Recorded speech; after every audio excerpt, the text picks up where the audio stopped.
તો બેટા once again chapter number 9 સવર્ગ સંયોજનો અને એની અંદર લિગેન્ડનું વર્ગીકરણ વિશે આપણે આજે ડિટેલમાં ચર્ચા કરવાની છે. તો સૌથી પહેલા લિગેન્ડ કોને કહેવું અથવા લિગેન્ડ શું છે તેના વિશે ડિટેલમાં માહિતી મેળવીએ.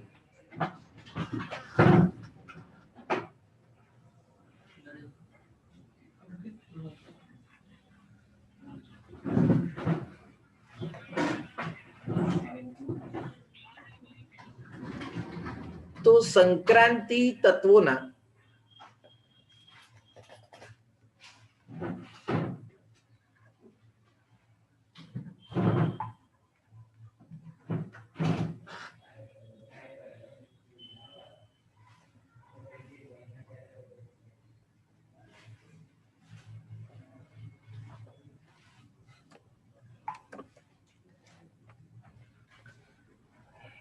એક મિનિટ બેટા બધા કનેક્ટેડ રહેજો.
ચાલો. સંક્રાંતિ ધાતુના ધાતુ આયન સાથે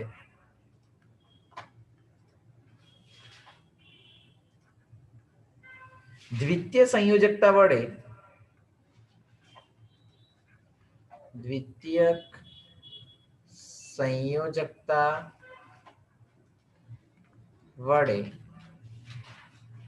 જોડાયેલ ઋણાયન કે તટસ્થ અણુ ને લિગેન્ડ કહે છે.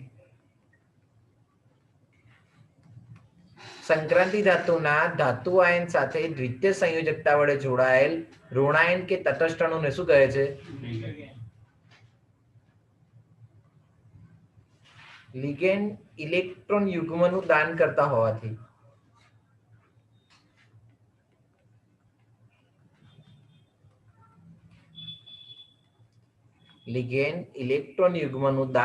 હોવાથી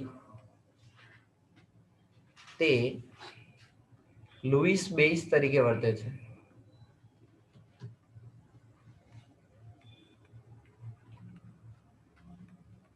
લુઈસ બેઝ કોને કહેવાય ખબર છે ને? જે ઇલેક્ટ્રોન યુગ્મનું દાન કરતા હોય એને શું કહેવાય? તેનું વર્ગીકરણ અલગ અલગ રીતે થાય છે, પણ વન્સ અગેન ફરીથી યાદ રાખો. સંક્રાંતિ તત્વોના ધાતુ આયન, સંક્રાંતિ તત્વોના ધાતુ આયન એટલે 3D 4D અથવા 5D માં સ્કેટી વિક્રમ મે આ કોનિક જ plus scandium, titanium, vanadium, chromium, manganese, iron, cobalt, nickel, copper કે ઝિંક કે આ સિવાયની 3D 4D 5D અથવા 6D કોઈ પણ સંક્રાંતિ ધાતુ છે એ ધાતુ આયન સાથે દ્વિતીય સંયોજકતાથી જોડાય. કઈ સંયોજકતાથી જોડાય? આવા દ્વિતીય સંયોજકતાથી જોડાતો ઘટક પરમાણુ પણ હોઈ શકે છે અને પરમાણુનો સમૂહ એટલે કે ક્રિયાશીલ સમૂહ પણ હોઈ શકે છે કે જેની કેપેસિટી શું હોય છે કે ઋણાયન હોય અથવા તટસ્થ અણુ હોય અને શું કરી શકતા હોય તો ઇલેક્ટ્રોન યુગ્મનું દાન કરી શકતા હોય તો તેને તમે શાના તરીકે ઓળખો છો? લિગેન્ડ. અને ઇલેક્ટ્રોન યુગ્મનું દાન કરતો હોવાને કારણે તેને શું કહેવાય તો લુઈસ બેઝ. શું કહેવાશે? Louis base. હવે આ લિગેન્ડનું વર્ગીકરણ અલગ રીતે થાય છે. જો એક ઇલેક્ટ્રોન યુગ્મનું દાન કરતા હોય તો તેને એક દંતીય લિગેન્ડ કહેવાય.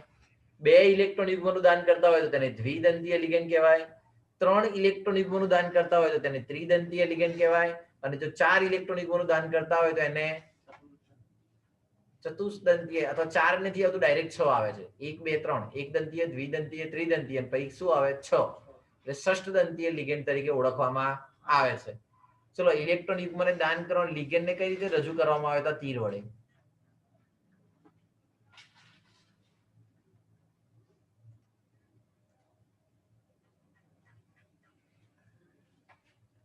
આ રીતના તીર દ્વારા રજૂ કરવામાં આવે.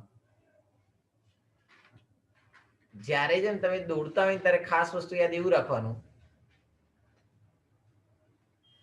આ ભાગ તમને દર્શાવે છે લિગેન્ડ. શું દર્શાવે છે? એમ એ દર્શાવે છે મેટલ. શું દર્શાવે છે? તો આનો મીનિંગ એવો થયો કે લિગેન્ડ એ મેટલને ઇલેક્ટ્રોન યુગ્મનું શું કર્યું? દાન કર્યું. શું કર્યું? દાન. અને આ રીતે એકબીજા સાથે શું થયા? જોડાઈ ગયા. હવે જો આ એક એટલે કે પહેલા આપણે વિચારવાનું કે એને રજૂ કરવાની સંજ્ઞા છે, એની અંદર આવશે એક દંતીય લિગેન્ડ. એક દંતીય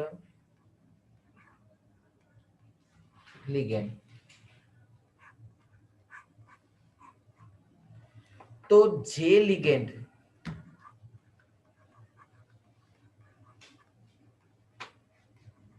એક ઇલેક્ટ્રોન યુગ્મનું દાન કરી, જે લિગેન્ડ એક ઇલેક્ટ્રોન યુગ્મનું દાન કરી એક સવર્ગ સહસંયોજક બંધ સંક્રાંતિ ધાતુ સાથે બનાવે તો તેને એકદંતીય લિગેન્ડ કહે છે. શું યાદ રાખશો? જે લિગેન્ડ એક ઇલેક્ટ્રોન યુગ્મનું દાન કરી એક સવર્ગ સહસંયોજક બંધ દ્વારા સંક્રાંતિ ધાતુ સાથે બંધ બનાવે તો તેને શું કહેવાશે? એકદંતીય લિગેન્ડ. તમે એવું પણ કહી શકો છો તે એક સવર્ગ સ્થળ નિર્દેશ કરે છે. એક સવર્ગ સ્થળ નિર્દેશ કરે છે એટલે કે એક ઇલેક્ટ્રોન યુગ્મ અહીંયાથી અહીંયા જાય છે તેને શું કરે છે? તો રિપ્રેઝન્ટ કરે છે. તો તેને એકદંતીય લિગેન્ડ તરીકે ઓળખવામાં આવે. હવે આ એકદંતીય લિગેન્ડના ઉદાહરણ ચોપડીમાં બહુ ઓછા આપે છે. હું તમને જે લખાવું ને બધાનું લિસ્ટ બનાવી દેવાનું, અને આપણને બધાને યાદ હોવું જોઈએ. આ કન્ડિશન છે કે એકદંતીય લિગેન્ડ કયા કયા છે, કારણ કે સવારગાંક શોધવા માટે ખબર પડે. જો એકદંતીય જોડ્યો તો એક લિગેન્ડ ગણવાનો, પણ દ્વિદંતીય જોડાયો તો 2 ગણવાના. જો કોઈ તમે 2 માં પણ 1 ગણો તો દ્વિતીય સંયોજકતા તમને કેવી મળે? ખોટી. તો એની અંદર સૌથી પહેલા H2O. H2O માં ઓક્સિજન ઇલેક્ટ્રોન યુગ્મનું દાન કરે. કોણ દાન કરે? ઓક્સિજન. એને કહેવાય એક્વા. શું કહેવાશે? આ એક્વાગાર્ડ શબ્દ છે આના પરથી જ આવેલો છે. પછી આવે NH3. યાદ રાખજો, આમ તો NH3 તમે એમાઇન કહો છો, પણ જ્યારે લિગેન્ડ તરીકે વર્તતો હોય ત્યારે એમાઇન થઈ જાય. જો આ એમાઇન ના લખેલું હોય તો ખોટું પડે. તમારા ચોપડીમાં કઈ ગુજરાતી નામ સાઈડમાં લખ્યા કે લખ્યા મને નહીં ખબર, પણ તમે આ રીતે જ યાદ રાખશો. H2O તો એક્વા, NH3 તો CO ને કહેવાય કાર્બોનિલ સમૂહ. કયો કહેવાશે? કાર્બોનિલ સમૂહ. NO ને કહેવાય નાઇટ્રોસિલ. શું કહેવાશે? નાઇટ્રોસિલ. પછી CH3NH2. CH3NH2 ને શું કહેવાશે? તો મિથાઇલ એમાઇન. પાછું એની અંદર એમાઇન જ લખવાનું, એમાઇન નહીં કરી દેવાનું.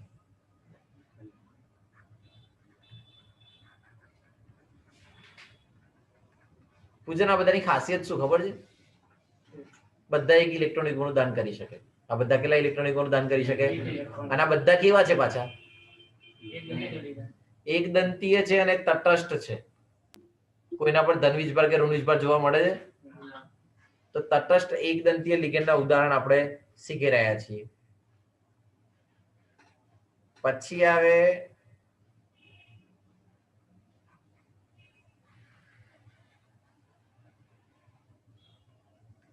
ઉત્સવ, આનું નામ શું થાય, યાદ છે?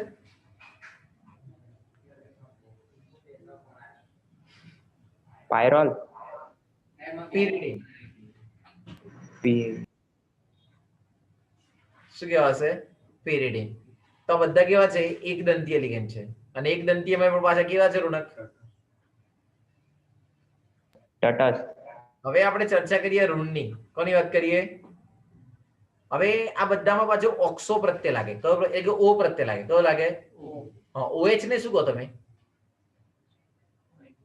હાઇડ્રોક્સી. તેનું આખાનું નામ શું થાય ખબર? હાઇડ્રોક્સો. શું થાય? હાઇડ્રોક્સો.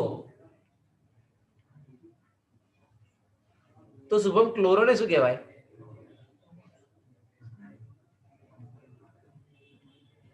ક્લોરાઇડો. શું કહેવાય? કેવું ગમે કે ના ગમે, આવું જ કહેવાનું. બ્રોમાઇડો. પછી આયોડીન હોય તો આયોડો. પછી Cn માઇનસ હોય તો આમ એને સાયનાઇડ કહેવાય, પણ એ જ્યારે જોડાયેલો હોય ને ત્યારે એને કહેવાય સાયનો. શું કહેવાશે? પછી NH2 માઇનસ હોય તો એને કહેવાય એમિડો. શું કહેવાશે? એમિડો. પછી NO3 માઇનસ, એને આમ તો તમે નાઇટ્રેટ કહો છો ને, નામ શું થઈ જશે? તો નાઇટ્રેટો. શું થઈ જશે? નાઇટ્રેટો. NO2 માઇનસ ને કહેવાય નાઇટ્રો. શું કહેવાશે? નાઇટ્રો. CH3COO માઇનસ ને કયો આયન કહેવાય? એસિડેટ કહેવાય. તો થઈ જશે એસિટેટો. એસિટેટો. અને આને પ્રેમથી શું લખાય ખબર છે? એટલે પ્રેમ આવે એટલે ખબર હોવી જોઈએ. ACO minus. શું લખાય? ACO minus. એસિટેટો. શું લખાય? એસિટેટો. ચલો પછી ક્યાં ગયું? હા, SCN માઇનસ. ચલો SCN માઇનસ શું કહેવાય? થાયોસાયનાઇડ. થાયોસાયનાઇડ. થાયોસાયનેટો. બેટા આ તમને એક મોકો આપ્યો ને, હું શીખવાડું છું પ્રેમથી. કાલથી તમને પૂછું ને કે આમ, તો તમને આવડવું જોઈએ. જો તમને નહીં આવડે તો આ બધા 5 વાર લખવાના, કારણ કે દર સાલનો નિયમ છે. છોકરું 5 વાર લખે ને એટલે જલ્દી આવડે. આપણે જોઈએ છે કેટલા તમારા કેટેગરીમાં આવશે. તો NOO માઇનસ હોય ને શું કહેવાય? તો નાઇટ્રાઇટો. શું કહેવાશે? નાઇટ્રાઇટો. બરાબર, આટલાનો સ્ક્રીનશોટ લઈ લો. ચલો પહેલા સર, OH ને હાઇડ્રોક્સો કહેવાય કે હાઇડ્રોક્સો? હાઇડ્રોક્સો.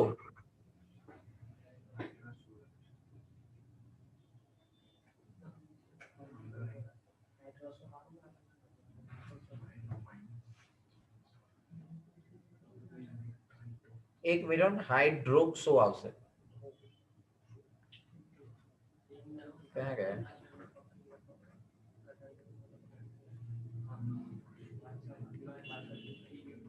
હાઇડ્રોક્સો. થઈ ગયું બેટા? હજુ ઋણ આયનમાં પત્યા નથી. એક આવે CNO માઇનસ, એને કહેવાય સાઇનેટો. શું કહેવાશે? પછી NCO માઇનસ, એને કહેવાય આઇસોસાઇનેટો.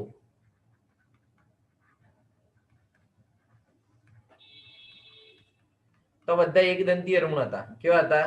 એક દંતીય ઋણ. હવે એની અંદર જોવાના છે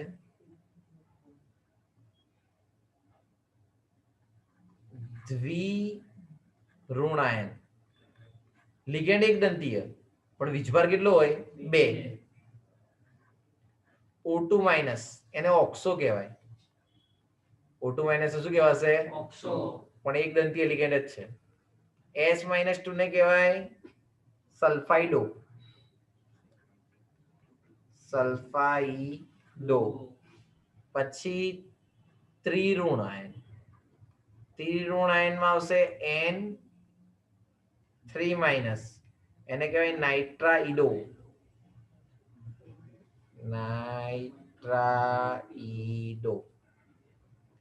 પછી ધન આયન છે, આમાં જ છે, ખાલી બીજા એકેમાં નથી, પણ આમાં યાદ રાખવાના ખરા.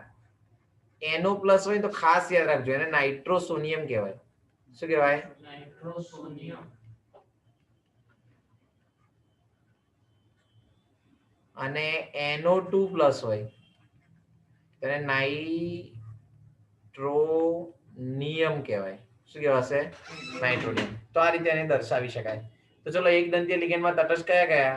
તો H2 હોય તો એક્વા, NH3 હોય તો એમાઇન, CO હોય તો કાર્બોનિલ, NO હોય તો નાઇટ્રોસિલ. પછી CH3NH2 હોય તો મિથાઇલ એમાઇન, એટલે કે pyridine, એને PI પણ વંચાય.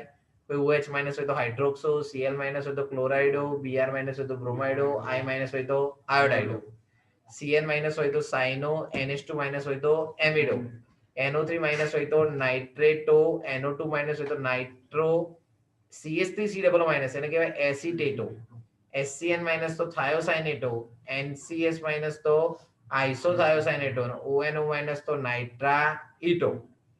પછી CNO માઇનસ ને કહેવાય સાઇનેટો અને NCO માઇનસ ને શું કહેવાશે? તો આઇસોસાઇનેટો તરીકે ઓળખવામાં આવે છે. પછી O માઇનસ 2 હોય તો ઓક્સો, S માઇનસ 2 હોય તો સલ્ફાઇડો, N માઇનસ 3 હોય તો નાઇટ્રાઇડો, પછી NO પ્લસ હોય તો નાઇટ્રોસોનિયમ, NO2 પ્લસ હોય તો નાઇટ્રોનિયમ. તો બધા કેવા છે? એક દંતીય લિગેન્ડ અને પાછા કેવા? એક ઇલેક્ટ્રોનિક દાન કરી શકે તેવા. Now the second thing, દ્વિદંતીય લિગેન્ડ.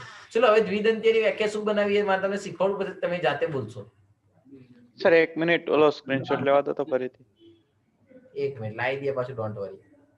હું તને આખો ફોટો મોકલી દઈશ, ચિંતા ના કરીશ. પેજ નો ઓકે. દ્વિદંતીય લિગેન્ડ. દ્વિદંતીય લિગેન્ડ કોને કહેવાય? તો જે અથવા જે સંક્રાંતિક ધાતુ સાથે જોડાતા પરમાણુ કે પરમાણુનો સમૂહ કેટલાનો ઇલેક્ટ્રોનિક ગુણ દાન કરી શકે? 2. તો 2 ઇલેક્ટ્રોનિક ગુણ દાન કરી શકે તો ચલો દ્વિદંતીય લિગેન્ડ ની અંદર સવર્ગ સ્થળ નિર્દેશ કેટલા હોય? 2. પેલામાં 1 હતો તો કેટલા હોય? 2. ચલો એની અંદર પ્રેમથી એક પહેલો ઘટક લઈએ, CH2 અહીંયા આવે NH2, અહીંયા પણ શું આવશે? NH2. અહીંયા નાઇટ્રોજન ઇલેક્ટ્રોનિક ગુણ દાન કરશે. કોણ કરશે? નાઇટ્રોજન. એને કહેવાય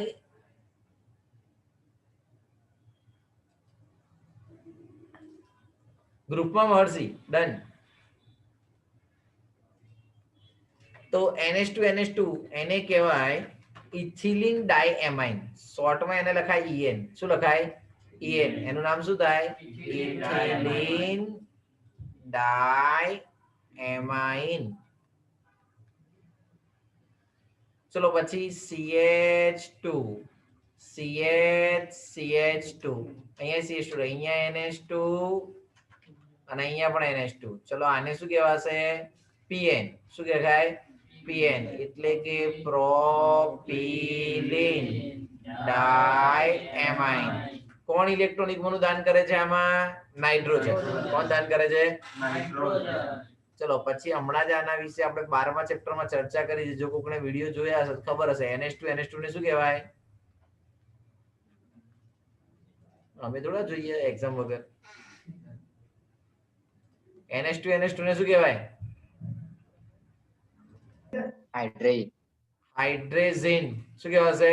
હાઇડ્રેઝિન.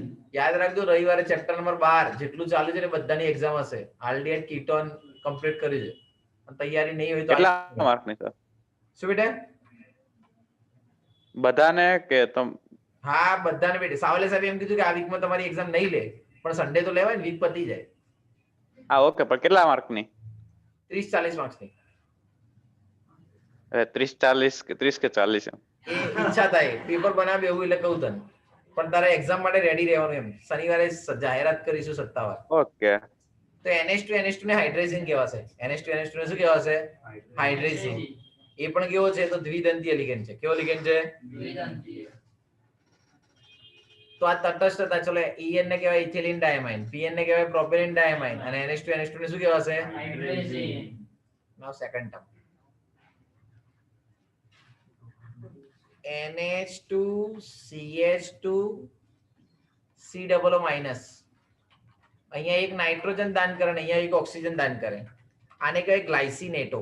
શું કહેવાય? ગ્લાયસિનેટો. ગ્લાયસિનેટો. એને કહેવાય GLY. શું કહેવાશે? GLY. It's called glycinato. શું કહેવાશે? ગ્લાયસિનેટો.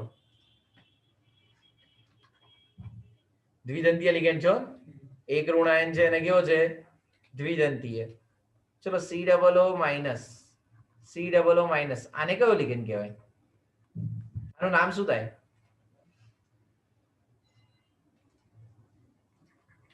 C2H2O4 હોય તેનું નામ શું થાય? કોમન ચલો હેડો.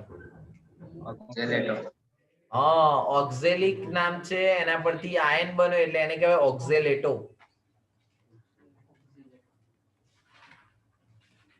પણ ઓક્ઝેલેટો શોર્ટમાં કોઈક વાર પ્રેમથી OX-2 લખ્યું હોય તો તમારે સમજી જવાનું કે શું લખેલું છે? ઓક્ઝેલેટો. શું લખેલું છે? ઓક્ઝેલેટો. અને ઘણીવાર C2O4 લખ્યું હોય તો તમારે સમજી જવાનું શું કહે છે? ઓક્ઝેલેટો. પછી એવું નહીં કહેવાનું સાહેબ આવું તો શીખવાડી જ નતું. OX-2 ઓક્ઝેલેટો, C2O4-2 ઓક્ઝેલેટો. આ રીતે દોર્યું હોય તો પણ એને શું કહેવાય? ઓક્ઝેલેટો. ચલો એના પછી વાત કરીએ. O2-2. O2-2 ને શું કહેવાય? પેરોક્સાઇડો. શું કહેવાશે? પેરોક્સાઇડો. પછી SO4-2 ને શું કહેવાશે? સલ્ફેટો. શું આવશે? સલ્ફેટો. ચલો CO3-2 ને કાર્બોનેટો. SO3-2 ને સલ્ફાઇટો. સલ્ફાઇટ હોય તો સલ્ફાઇટો થઈ જાય, સલ્ફેટ હોય તો સલ્ફેટો થઈ જાય. ચલો O2-2 તો પેરોક્સાઇડો. પછી SO4-2 તો સલ્ફેટો. SO3-2 તો કાર્બોનેટો. SO3-2 તો સલ્ફાઇટો. આ બધા કેવા છે? દ્વિદંતીય. દ્વિદંતીય ઋણ લિગેન્ડ. હવે ત્રિદંતીય, જે 3 ઇલેક્ટ્રોન યુગ્મનું દાન કરીને 3 સવર્ગ સહસંયોજક સંક્રાંતિ ધાતુ સાથે બનાવે તેને કયો લિગેન્ડ કહેવાય? ચલો આમાં સવર્ગ સ્થળ નિર્દેશ કેટલા હોય? 3. તો ત્રિદંતીય લિગેન્ડના ઉદાહરણ જોઈએ. એક આવે CH2 CH CH2. અહીંયા આવશે NH2. આ એક નાઇટ્રોજન દાન કરે. NH2 આ બીજો નાઇટ્રોજન દાન કરે. NH2 આ ત્રીજો નાઇટ્રોજન દાન કરે. એને કહેવાય PTN. શું કહેવાય બાળકો? PTN. PTN નું પૂરું નામ થાય પ્રોપિલિન ટ્રાયએમાઇન. શું થશે? પ્રોપિલિન ટ્રાયએમાઇન. એના પછી વિચારીએ ઋણ આયનમાં PO4-3. PO4-3 ને શું કહેવાય? ફોસ્ફેટો. શું કહેવાશે? ફોસ્ફેટો. પછી ASO4-3 એને કહેવાય આર્સેનેટો. શું કહેવાશે? આર્સેનેટો. તો આ કયા થઈ ગયા? ત્રિદંતીય. હવે એના પછી છેલ્લો જોવાનું છે ષષ્ઠદંતીય. શું જોવાનું છે? ષષ્ઠદંતીય. ષષ્ઠદંતીય બહુ વ્યવસ્થિત જોજો તો જ સમજાશે, નહીતર નહીં સમજાય. એનું નામ છે EDTA. શું છે? EDTA. આજ સુધી એક્ઝામમાં 2-3 વાર પૂછાઈ ગયું. વીજભારાનો -4 અને સવર્ગાંક આનો 6. જોડાવાની ક્ષમતા કેટલી? 6 ની. અને વીજભાર કેટલો? -4. પ્રશ્ન થાય તો કઈ રીતે? તો જો પહેલા E four ethylene. E four શું થશે? ઇથિલિન. ચલો ઇથિલિન ને શું લખાય? CH2 once again repeat. Ethylene diamine tetraacetato વીજભાર -4 હોય અને સવર્ગાંક તો CH2 ને કહેવાય ઇથિલિન. શું કહેવાય? ઇથિલિન. પછી ડાયએમાઇન. ડાઈ શું લખ્યું એમાઇન. પછી એસિટેટ કેટલા આયન જોડાયેલા છે ટેટ્રા એસિટેટ. એટલે એક વાર, બે વાર, ત્રણ વાર અને ચાર વાર. તો પરીક્ષામાં પૂછાય તો આપણને આવું ખબર હોવી જોઈએ કે ઇથિલિન ડાયમાઇનમાં 2 નાઇટ્રોજન ઇલેક્ટ્રોનિકનું દાન કરે છે અને બાકીના 4 ઓક્સિજન. એટલે કેટલા દંતીય લિગેન્ડ છે? ષષ્દંતીય. જેને શું કહેવાય? Ethylene diamine tetra acetate. શું કહેવાશે? ઇથિલિન ડાયમાઇન, એમાઇન જ આવશે ખાલી, એમાઇન ટેટ્રા એસિટેટ. તો આ હતું લિગેન્ડ નું વર્ગીકરણ. આ ચેપ્ટર માં 4 માર્ક્સ નો પ્રશ્ન થાય છે. જો પેપર કાઢવા વાળો સારા મૂડ વાળો બેઠો હોય તો 4 માર્ક્સ આ પ્રશ્ન પૂછી શકે, પણ શક્યતા ઓછી. પણ જો તમને આઈયુપીએસસી નામકરણ શીખવું હોય તો આવડે તો જ આવડે, નહીતર ના આવડે. આ ફિક્સ છે. જો આ ટેબલ તમને ના આવડ્યું તો તમે આઈયુપીએસસી નામમાં ગોથા ખાવ ને. એટલે યાદ રાખવાનું, દર 2 દિવસના અંતરે એકવાર ટેબલ લખવાનું. જ્યાં સુધી ચેપ્ટર ના પતે ત્યાં સુધી શું કરવાનું? દર 2 દિવસના અંતે એક વાર લખવાનું. નહીં આવડે તો હું તમને લખાવડાવું, દરરોજ 3 વાર ચાલુ કરીશ. પણ જેને ના આવડે એને લખવું પડશે. તો લિગેન્ડના 6 પ્રકારના વર્ગીકરણ છે. આને કઈ રીતે યાદ રાખવું? એ ટેબલનો ફોટો હું તમને હમણાં જ મોકલું છું ગ્રુપમાં બધાના. એ તમે તૈયાર કરવાનું ચાલુ કરશો અને થિયરિકલ તો પેમ્પલેટમાં આપેલું જ છે, એ તમે જોઈ અને તૈયાર કરશો. તો આજનો ટોપિક હતો લિગેન્ડ અને લિગેન્ડનું વર્ગીકરણ. લિગેન્ડ શાના તરીકે વર્તે? લુઈસ બેઝ તરીકે. અને સવક સ્થળ નિર્દેશ દર્શાવે. શું દર્શાવે? લિગેન્ડ ને હંમેશા શાના વડે રજૂ કરવાનું? તો એલ વડે. શાના વડે રજૂ કરવાનું? એલ. પછી તીરે શું દર્શાવે છે? એક જગ્યાએથી બીજી જગ્યાએ ઇલેક્ટ્રોનિકનું દાન. એમ ફોર શું થાય? મેટલ. પણ કઈ? તો સંક્રાંતિ. કઈ આવશે? સંક્રાંતિ. તો આ રીતે તેને અલગ અલગ રજૂ કરી શકાય. હવે લેક્ચર પૂરો થાય છે. બીજી વસ્તુ એ, શુક્રવાર ને શનિવાર લેક્ચર નહીં હોય, હું અત્યારથી કહું છું. શુક્ર શનિ લેક્ચર નહીં હોય અને રવિવારે તો હોતો જ નથી. કાલે જોઈન થવાનું, પણ શુક્ર શનિમાં તમારે શું કરવાનું એનું કામ તમને મળી જશે. એટલે ડોન્ટ વરી. સર મળી ગયું. હા.